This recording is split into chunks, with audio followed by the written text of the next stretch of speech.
로마서 3장 1절에서부터 4절까지입니다.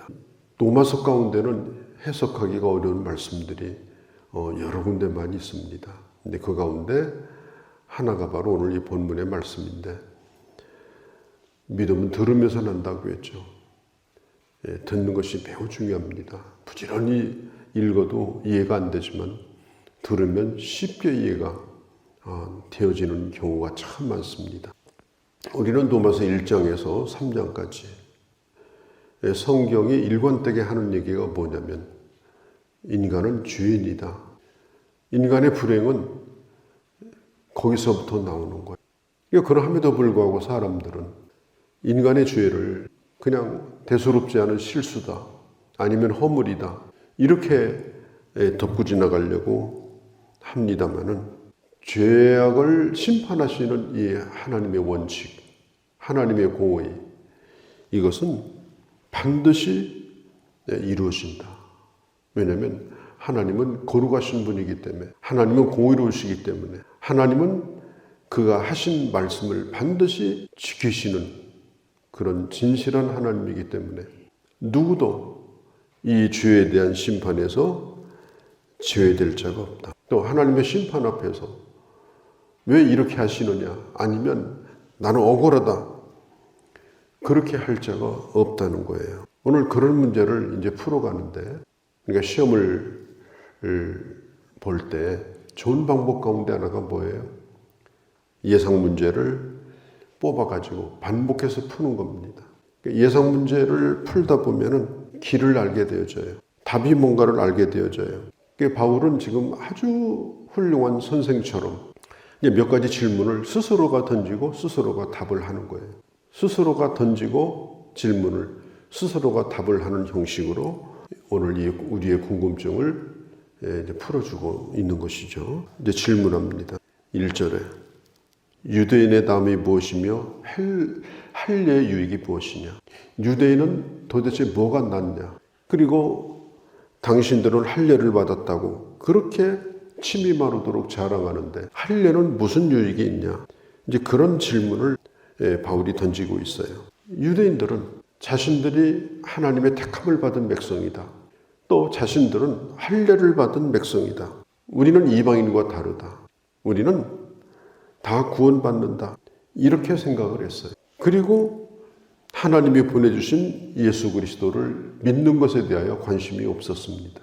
그러면 유대인들은 구원받느냐? 오늘 질문 가운데 첫 번째 질문이 뭐예요? 유대인의 나음이 뭐냐? 유대인의 나음이 뭐냐? 2절에 하나님의 말씀을 받았다는 겁니다. 하나님의 말씀을 받았다. 온 세상이 다 우상을 섬기고 하나님이 누군지도 모르고 그렇게 살고 있을 때 하나님은 유대인을 선택해가지고 그것도 말씀을 직접 주셨습니다. 직접 계시, 선지자를 통해서 말씀을 주셨고 모세를 통해서 아예 돌에다 새겨서 주셨고 또 예배도 어떻게 드리고 하나님을 어떻게 섬기고 아주 구체적으로 자세하게 가르쳐 줬어요. 말씀을 먼저 받았다는 거, 이게 보통 큰 은혜가 아니다. 보통 큰 축복이 아니다. 왜? 하나님이 어떤 분인가를 알게 됐기 때문에, 또 그 하나님을 어떻게 섬기는가를 알게 되었기 때문에, 뿐만 아니라 이 세상을 구원할 구원자, 이 메시아가 야곱의 넷째 아들인 유다의 후손으로부터 나왔습니다. 예수 그리스도는 유대인입니다. 야곱의 넷째 아들 유다의 후손, 그 후손인 다윗, 그리고 그 다윗의 후손 가운데서 나오신 분이 예수 그리스도예요. 말씀도 직접 받고 메시아도 그 후손으로부터 나오고, 얼마나 자랑스러운 일이에요. 이것만 봐도 다 예수 믿어야죠. 이것만 봐도 예수 믿는 것이 너무나 당연한 거 아니에요. 그런데 그들은 할례만 붙잡고 있는 거예요. 할례만. 그들은 자기들이 먼저 말씀을 받았다, 그 지식, 그 알고 있는 그 지식만 붙들고 있는 거예요. 그리고 자기들은 심판과 상관이 없다, 그렇게 주장을 하고 있는 겁니다. 바울이 묻는 거예요. 유대인의 유익이 뭐냐? 맞다. 당신들은 할례를 받았고 하나님의 말씀을 받은 것이 당신들은 정말 큰 축복을 받은 거다. 당신들은 큰 혜택을 받은 거다. 유익이라는 말은 혜택을 받았다는 뜻이죠. 이렇게 복을 받은 민족이 없는 거예요. 그런데 이 유대인들은 하나님의 말씀을 기억이지 않았어요. 말씀을 받았을 뿐이고 지식으로 배웠을 뿐이고 십계명을 외우고 다닐 뿐이지 말씀을 기억이지 않았어요. 자기들 스스로가 말씀을 깨버렸습니다. 그리고 하나님을 진실이 사랑하는 걸 그들은 하지 않았습니다. 할례만 중요하게 생각했어요. 할례. 우리는 할례 받은 민족이다. 주님이 뭐라고 그래요? 할례는 마음에 할지니. 표면적인 할례는 할례가 아니다. 예수 그리스도를 믿고 성령이 우리 안에 들어오시고 성령이 우리에게 주신 거듭나게 하는 할례. 그게 진정한 할례지. 8일 만에 누구나 다 받는 할례가 무슨 소용이 있냐. 유대인들은 하나님의 말씀을 받았는데 자기들도 못 지키고 또 한 가지는 전하지도 않았습니다. 요나 선지자가 니느웨에 가서 하나님 말씀을 전하라고 하니까 안 전했어요. 그런 사람들은 말씀을 들을 가치도 없다. 그렇게 생각했어요. 그러니까 자기들이 하나님의 말씀을 독점해버리고 묻어뒀습니다. 이게 무슨 뜻이에요? 그렇다고 하면 당신들이 먼저 말씀을 받은 것이 무슨 유익이 있겠느냐? 할례를 받은 것이 무슨 유익이 있겠느냐? 또 3절에 질문을 또 하나 던집니다. 어떤 자들이 믿지 아니하였으면 어찌하리요? 그 믿지 아니함이 하나님을 미쁘심을 패하겠느냐? 자, 이게 무슨 얘기인가 하면 유대인들을 하나님이 택하시고 말씀을 주셨는데 그런데 유대인들이 예수를 안 믿었어요. 유대인들이 주님을 거부했어요.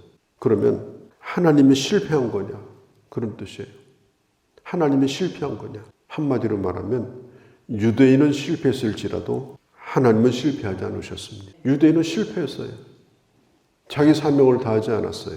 그러나 하나님은 실패하지 아니하셨다. 4절에 그럴 수 없느니라.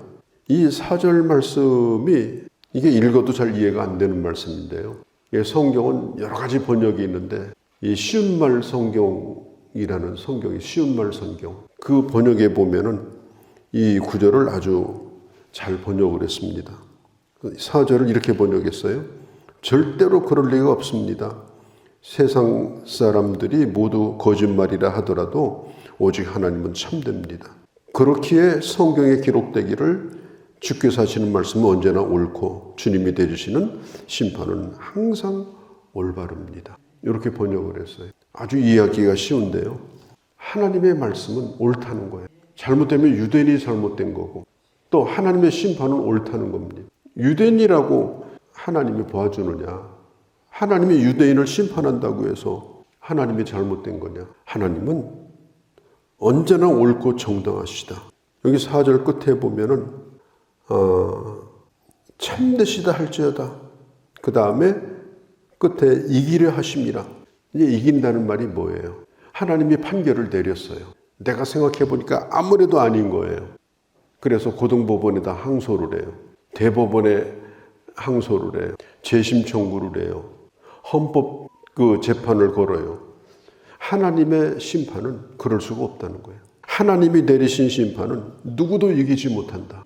누구도 이기지 못한다. 그걸 이기려고 하면 안 된다.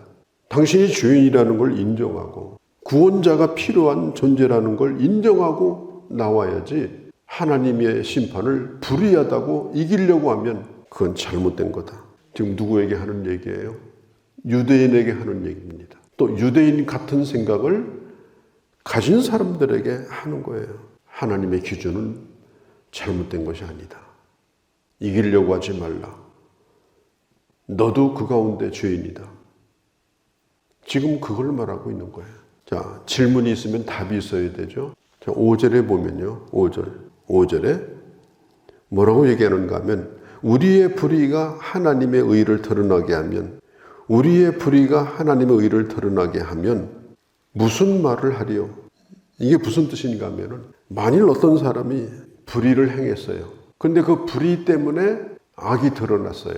요즘도 그런 게 많잖아요. 어떤 한 사람이 불의를 행해가지고 그게 이제 문제가 돼가지고 국회에서 법이 만들어지고 또 사회에 그런 죄들을 이제 다 뿌리를 뽑게 되고, 그러면 그 처음에 그 문제에 죄를 지은 사람이 공로자입니까? 공로자가 아니잖아요.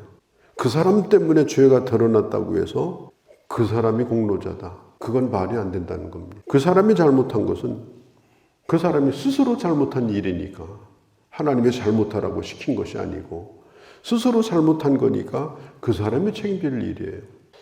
예를 들면 유대인들이 하나님의 말씀을 먼저 받았죠. 그런데 이 사람들이 말씀을 전하지 않고 그냥 꽁꽁 묻고 있었어요. 근데 이런 얘기를 우리가 그렇게 했기 때문에 복음이 더 퍼져나간 거 아니냐. 우리가 복음을 거절했기 때문에 이방인에게 넘어간 거 아니냐. 그런 얘기를 하지 말라는 거예요. 복음을 거부한 것은 니네가 잘못한 거지. 니네가 잘못한 거지. 그리고 니네가 벌을 받아야지. 그것 때문에 이방인이 복음을 듣게 됐으니까 우리가 좋은 역할을 한 거냐. 성경에 보면요. 4절에 그럴 수 없느니라. 6절에 결코 그렇지 아니하느니라. 두 번을 반복해서 얘기해요. 그런 궤변을 하지 말라는 거예요. 하나님은 전능하시기 때문에 인간의 어떤 악이랄지라도 합력하여 선을 이루시는 분이에요. 그러나 그 악이 덮어지는 건 아닙니다. 예를 들면 가룟 유다가 은 30냥에 예수님을 배반했어요. 배반했기 때문에 예수님이 붙들려서 결국은 십자가에 달려 죽으셨어요. 그러면 가룟 유다가 참 좋은 일을 한 거냐? 좋은 일을 한 거냐? 악역을 한 거냐? 악역도 잘하면 연기상 받잖아요. 악역도. 그러면 가룟 유다는 상 받아야 될 사람이 아니냐? 또 심지어 어떤 사람은 봐라 빌라도가 예수님을 십자가에 못 박으라고 재판을 했으니 망정이지 살려주라고 했으면 어떻게 주님이 십자가에 못 박혔냐? 빌라도도 악역을 잘했으니까 상 좀 줘야 되는 거 아니냐? 그들도 다 공로자다. 이렇게 주장하는 사람들이 있어요. 이게 얼마나 황당한 계변이에요? 하나님이 유다더러 그렇게 하라고 시킨 게 아닙니다. 자기 양심에 꺼리끼면서 나중에 은 30냥 받은 거 바닥에다 집어 던지면서 그렇게 갈등하면서 자기 스스로 한 거예요. 빌라도는 손을 씻으면서 갈등하면서 자기 스스로 그렇게 결정한 거예요. 만일 그들이 그렇게 하지 않았다면 하나님은 또 다른 방법을 통해서 구원의 역사를 이뤘을 것입니다. 그러니까 가룟 유다나 빌라도가 좋은 일 한 거다.